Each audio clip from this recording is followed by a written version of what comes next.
স্বাগত এ সপ্তাহের অর্থনীতিতে। আজকের বিষয় ব্যাংক একীভূতকরণ বা মার্জার।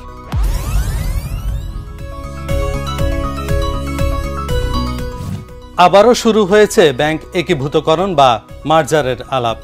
বাংলাদেশ ব্যাংকের গভর্নর আহসান এইচ মনসুর সম্প্রতি জানিয়েছেন, বেসরকারি খাতের 5 ইসলামী ব্যাংককে একীভূত বা মার্জার করার প্রক্রিয়া চূড়ান্ত পর্যায়ে রয়েছে। সরকার চাচ্ছে দুর্বল ব্যাংকগুলোকে সবল ব্যাংকের সাথে একীভূত করার মাধ্যমে ব্যাংকিং খাতের দুর্বলতা দূর করে আর্থিক স্থিতিশীলতা নিশ্চিত করতে। অন্তর্বর্তী সরকার দায়িত্ব গ্রহণের পর ক্ষতিগ্রস্ত ব্যাংক খাত সংস্কারের নানা উদ্যোগ গ্রহণ করে। এর অংশ হিসেবে সম্প্রতি ব্যাংক রেজুলেশন অধ্যাদেশ 2025 পাশ করে সরকার। মূলত এই আইনের বলেই কেন্দ্রীয় ব্যাংক দুর্বল 5টি ইসলামী ধারার ব্যাংককে মার্জার বা একীভূত করে একটি বড় ব্যাংক গঠনের উদ্যোগ নিয়েছে, যার প্রক্রিয়া খুব দ্রুতই শুরু হবে।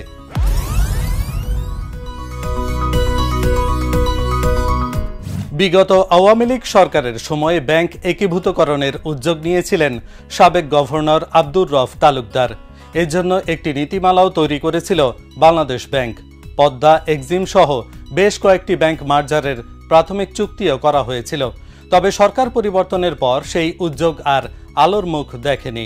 একীভূতকরণ প্রক্রিয়ায় স্বচ্ছতার অভাব এবং যথাযথ প্রক্রিয়া অনুসরণ না করার অভিযোগ রয়েছে বিগত সরকারের বিরুদ্ধে।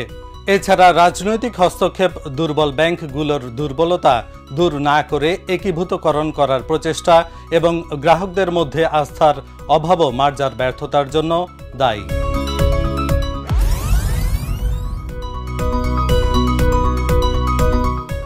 যে 5টি ব্যাংক এই মার্জারের আওতায় আসবে সেগুলো সবগুলোই ইসলামী শরিয়া ভিত্তিক।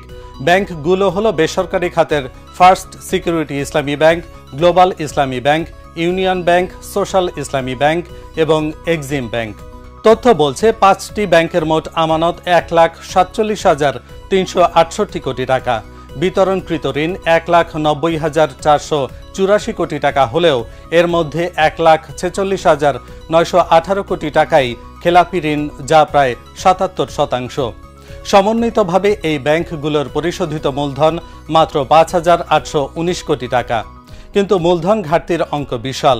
এত বিপুল খেলাপি ঋণ ও মূলধন ঘাটতির মধ্যেও গ্রাহক সংখ্যা 92 লাখ এবং কর্মকর্তা কর্মচারী 16,000। এই বিপুল জনবল ও গ্রাহক গোষ্ঠী মার্জার পদ্ধতি সম্ভাবনার দিকে তাকিয়ে আছে। তাদের আশা, বাংলাদেশ ব্যাংকের সহযোগিতায় 5 ব্যাংক মিলে একটি হলে এটি একটি শক্তিশালী ব্যাংক তৈরি হতে পারে।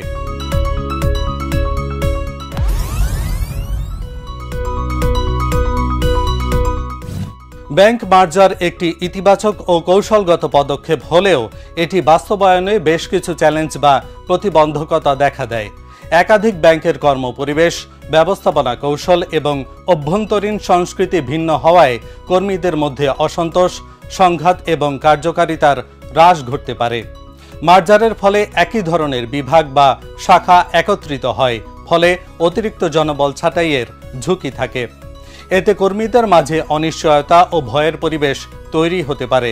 ভিন্ন ভিন্ন ব্যাংকের আইটি সিস্টেম ও সফটওয়্যার একীভবন করা সময় সাপেক্ষ, ব্যয়বহুল এবং জটিল প্রক্রিয়া। ভুল একীকরণ হলে গ্রাহক সেবায় বিঘ্ন ঘটে এবং ডেটা লিক বা নিরাপত্তা ঝুঁকি বাড়তে পারে। একীভবনের সময় ব্যাংকগুলোর হিসাব নিকাশ, ব্যালেন্স শিট ও দায় সম্পদের সামঞ্জস্য ঘটাতে অনেক সময় জটিল হয়ে পড়ে। গ্রাহকরা নতুন ব্যাংকে আমানত ও লেনদেনের নিরাপত্তা নিয়ে উদ্বিগ্ন হতে পারেন। দুর্বল ব্যাংকগুলোর খেলাপি ঋণ বা আর্থিক দুর্বলতায় একীভূত ব্যাংকের ওপর বোঝা হয়ে দাঁড়াতে পারে। যদি নেতৃত্ব ও ব্যবস্থাপনায় দূরদর্শিতা না থাকে তবে মার্জার ব্যর্থতার দিকে যেতে পারে।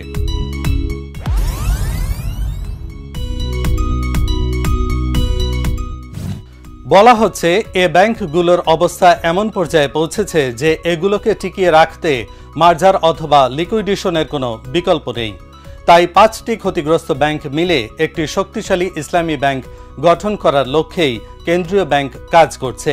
পূর্বের মালিকদের অনিয়ন্ত্রিত অনিয়ম দুর্নীতির কারণে চরম দুরবস্থায় পড়লেও এসব ব্যাংকের দেশব্যাপী শক্তিশালী নেটওয়ার্ক ও বৈচিত্র্যপূর্ণ ইসলামী ব্যাংকিং প্রোডাক্ট রয়েছে। সারা দেশে এদের 760টি শাখা, 698টি উপশাখা, 511টি এজেন্ট ব্যাংকিং আউটলেট এবং 975টি এটিএম বুথ রয়েছে। সব মিলিয়ে একটি বড় এবং শক্তিশালী ইসলামী ব্যাংক হতে যাচ্ছে এটি। বাংলাদেশ ব্যাংকের গভর্নর বলেছেন, মার্জারজনিত কারণে কোনো ব্যাংক থেকে কর্মী ছাঁটাই হবে না।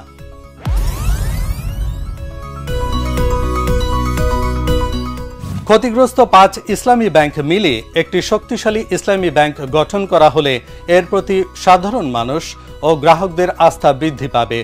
বাংলাদেশ ব্যাংকের নিবিড় তত্ত্বাবধান ও কঠোর নজরদারির ফলে নতুন ব্যাংকটিতে সুশাসন, স্বচ্ছতা ও জবাবদিহিতার সংস্কৃতি প্রতিষ্ঠিত হবে। বিস্তৃত নেটওয়ার্ক ও বৈচিত্র্যপূর্ণ প্রোডাক্ট এবং সার্ভিস নিয়ে অধিক সংখ্যক মানুষের ব্যাংকিং সেবা দিতে পারবে এই নতুন ব্যাংক। ইসলামী শরিয়ার উদ্দেশ্যের আলোকে বিনিয়োগ বিকেন্দ্রীকরণ, স্থানীয় আমানত স্থায়ীভাবে বিনিয়োগ, ক্ষুদ্র ও মাঝারি খাতে অগ্রাধিকার, কর্মসংস্থান সৃষ্টি ও নতুন উদ্যোক্তা উন্নয়নে অবদান রাখবে ব্যাংকটি। এতে বাংলাদেশ ইসলামী ব্যাংকিং খাত আরও সমৃদ্ধ ও শক্তিশালী হবে। ইসলামী ব্যাংকগুলোর প্রতি মানুষের আস্থা ও ভালোবাসা আরও বৃদ্ধি পাবে। ভবিষ্যতে আর কোনো নামধারী মালিকপক্ষ যাতে আমানতকারীদের টাকা লুট করতে না পারে, সেজন্য ব্যাংক রেজুলেশন অধ্যাদেশ 2025 আইনটি রক্ষা কবচ হিসেবে কাজ করবে। আজ এ পর্যন্তই। পরবর্তী এ সপ্তাহের অর্থনীতি দেখার আমন্ত্রণ জানিয়ে শেষ করছি। ধন্যবাদ।